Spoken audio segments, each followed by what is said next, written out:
Last night's WNBA Finals game was absolutely rigged, and there is so much proof. What a terrible way to end this WNBA season. When Rachel DeMita, a renowned figure in the basketball community, broke her bombshell about possible WNBA Finals manipulation, the whole sports world was enraged. What started as a simple social media post swiftly escalated into a full-fledged firestorm, with fans and commentators debating every aspect of her allegations. DeMita's incendiary claims were more than just another internet tirade. They were a genuine call to challenge the integrity of a league struggling to get the recognition it deserves.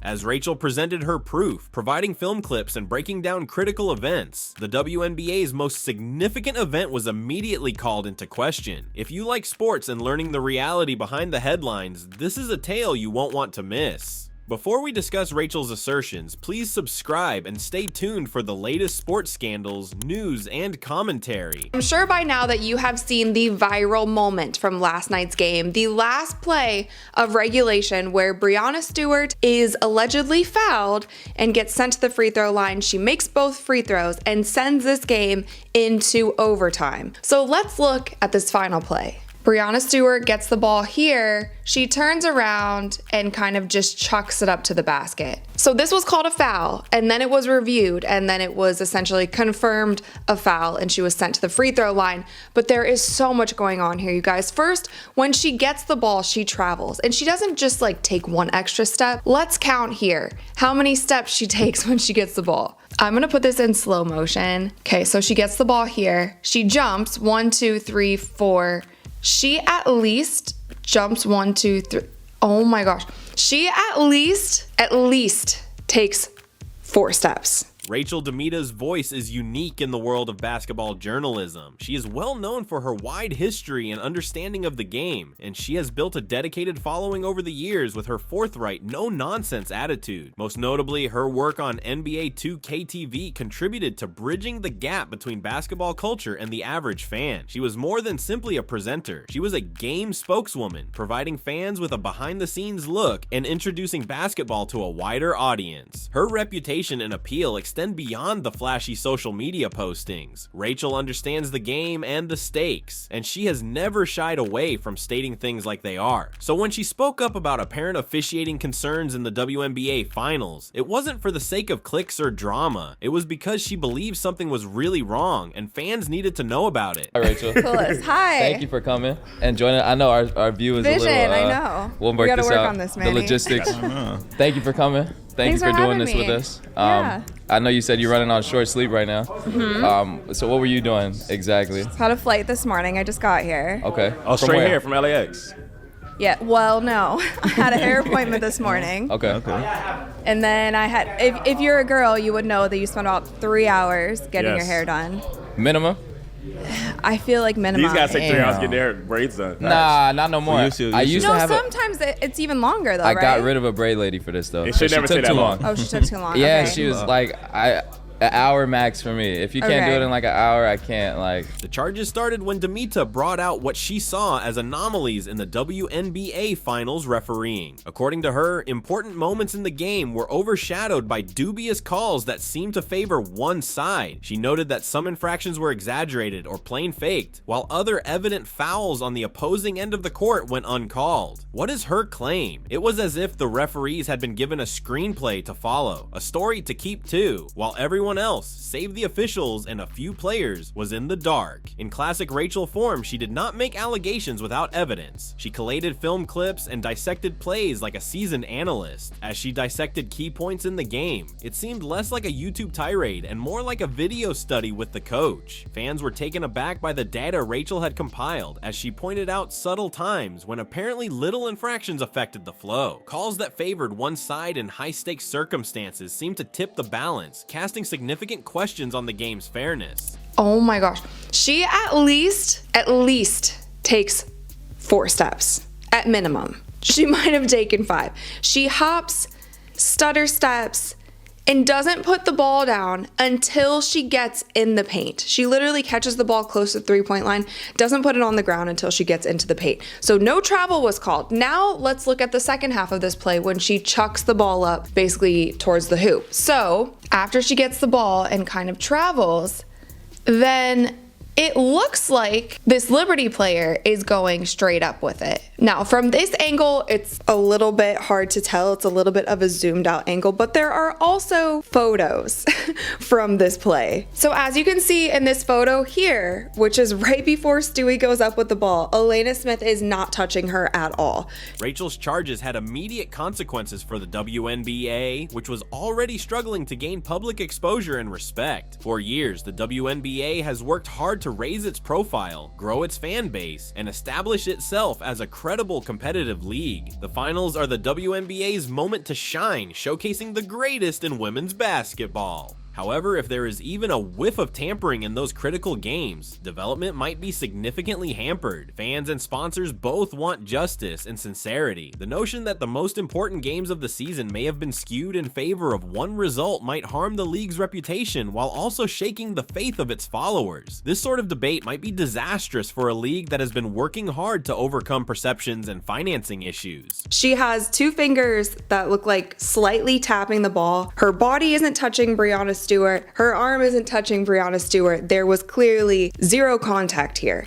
Now, this play was challenged by the Minnesota Lynx and the refs reviewed it. And I honestly, like, if this were another time during the game, if this were like in the second or third quarter, I wouldn't really have much to say about it. There is human error that comes with refereeing at any point in time during a game. But when you challenge something and you challenge a play that basically has the power to change the outcome of arguably the most important game for the entire WNBA season, and you do not overturn this call after seeing not only the travel that came before it, but then also the no contact when she went up with the ball, like, it's crazy. Rachel's video sparked a rush of replies on the internet. Opinions were widely split. On the one hand, Rachel's devoted admirers and supporters applauded her for her bravery and honesty, emphasizing that she had no motive to provoke problems without cause. Many others assumed Rachel was merely speaking out for the sake of the game, shedding attention on issues that had been swept under the rug for too long. On the other hand, devoted WNBA fans refused to trust her assertions, accusing her of just attempting to increase interaction. For these fans, the finals are sacrosanct, and they were offended that Rachel would challenge the integrity of something they care deeply about. Others questioned her intentions, wondering why she was bringing up these issues now during the league's pinnacle event. The WNBA was first mute, perhaps caught off guard by the rapid-fire storm. After days of mounting criticism, they released a carefully worded statement reaffirming their commitment to the game's integrity. However, several fans saw the message as damage management rather than an honest reaction, and they believed the harm had already been done. Like, if this were on the NBA side, that referee would have been fired before the game even ended. But here is the reasoning as to why they didn't overturn this foul. I have played basketball my entire life, and I have been covering basketball for the past 11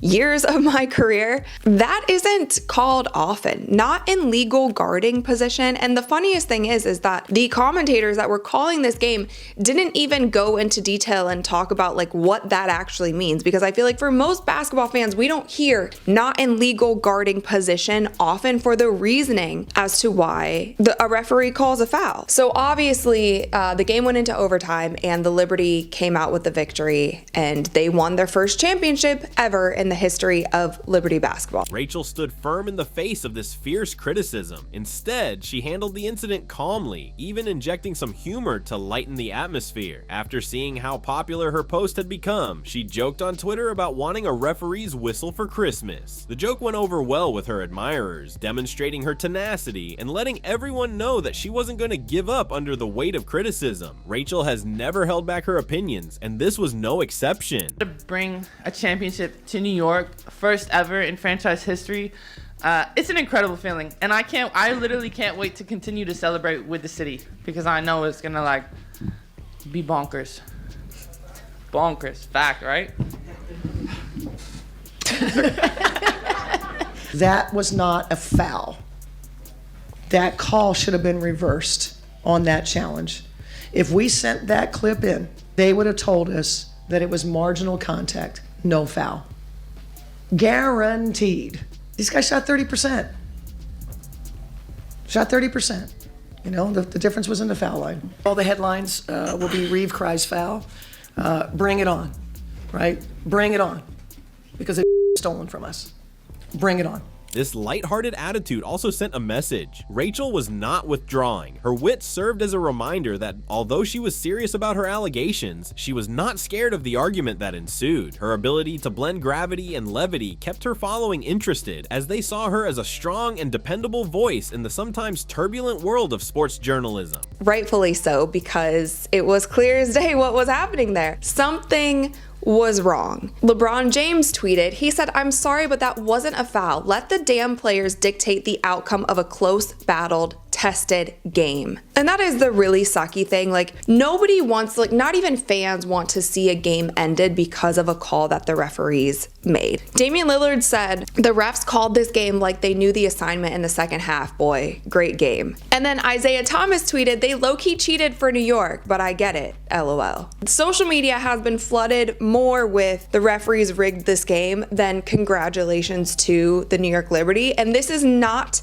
the narrative at all that the WNBA needs. They literally cannot escape this reality show genre of television that the WNBA has been stuck in for this entire season. Like, they can't beat it. They can't beat it because they do something like this. Rachel's bold comments also highlighted a broader trend in sports media, the growing power of independent voices like her own. Historically, big networks and league representatives dominated the sports narrative. However, social media platforms have created a new world of sports commentary, allowing independent influencers to reach large audiences while challenging the established order. Rachel's audience is not just vast, but also devoted. She really did not hold back here, and I commend her for that. And I think the entire world holds the same sentiment as she does. Now, reporters also asked Coach Sandy of the New York Liberty what she had to say in response to Cheryl Reeves kind of calling out the referees and saying that it was unfair. And she pretty much just laughed and said, "I thought they were pretty fair." But listen to the reaction from everyone in that press conference. Pretty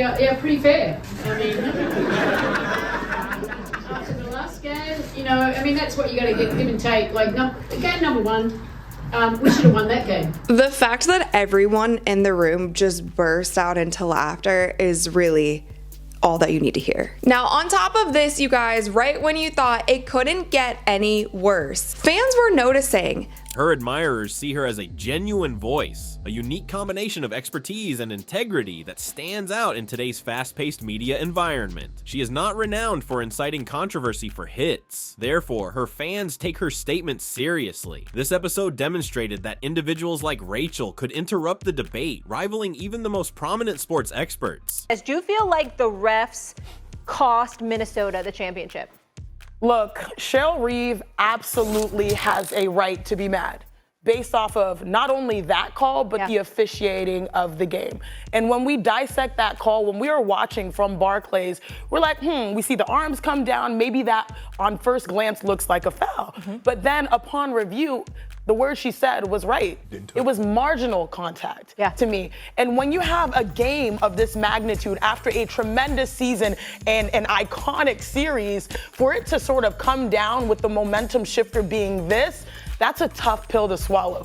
I don't think that was a foul. I think the opportunity should have gone to a jump ball, let the players dictate it. That to me is how every championship should be. But to say that this cost them a championship overall, to me, I think that's a little bit of not what the game was. Rachel's allegations of manipulation sparked a flood of concerns about openness and fairness, which have plagued the WNBA for years. This league has long suffered from perceptions of being underfunded and unappreciated compared to the NBA. The last thing it needed was a debate concerning the integrity of its officiating. Nonetheless, there it was, front and center, requiring the league to step gingerly as it attempted to convince supporters that the finals were a fair game. Rachel's call to action rekindled debates about sports integrity in the wider sports world. If spectators can't believe what they see on the court, what's the purpose of watching? The concept of fair play is critical to the whole sports ecosystem, and Rachel's accusations demonstrated how tenuous that faith can be. She beat her to the spot.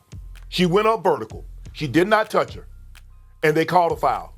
They're dictating because there's only 5.2 seconds on the clock and you're down 2. If that's a no call, now we don't know. Maybe they get the loose. Maybe if you jump ball.